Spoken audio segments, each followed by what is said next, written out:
সংগ্রাম করেছি, রক্ত দিয়েছি, জীবন দিয়েছি, বারবার নির্যাতিত হয়েছি, বারবার জেল জুলুম খেটেছি। সংগ্রামী সাথীরা, অত্র এলাকার ইচ্ছা থাকা সত্ত্বেও আমরা আসতে পারি নাই।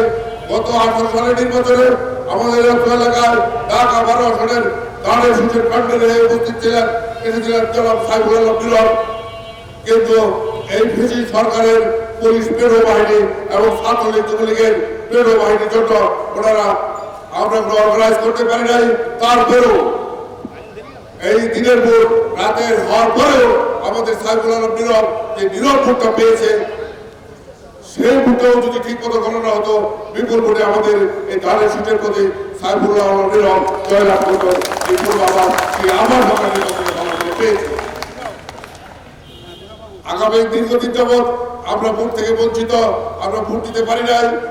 অনেকে অপেক্ষা করছেন, সবার একটি আকাঙ্ক্ষা, আমরা ভোট দিতে পারি নাই, কবে আমরা ভোট দিব, কবে ভোট দিব, সেই আশায় আপনারা দীর্ঘদিন যাবৎ অপেক্ষা করতেছেন।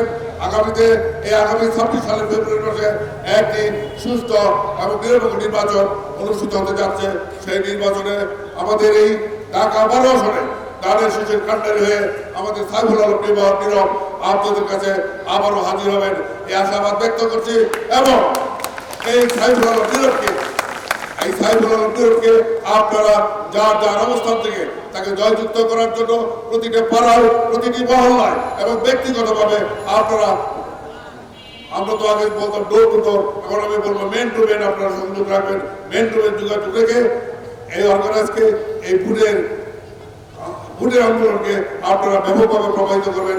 সাইফুল আলম নীরবের পক্ষে, দেশনেত্রী বেগম খালেদা জিয়ার পক্ষে, দেশটা তারেক রহমানের পক্ষে, সর্বোপরি বাংলাদেশ জাতীয়তাবাদী দলের প্রতীক ধানের শীষের পক্ষে আপনারা ব্যাপক গণজোয়ার গড়ে তুলবেন এবং সাইফুল আলম নীরবকে বাংলাদেশের জাতীয় সংসদের একটি সম্মানিত সদস্য হিসেবে আপনারা অধিষ্ঠিত করবেন।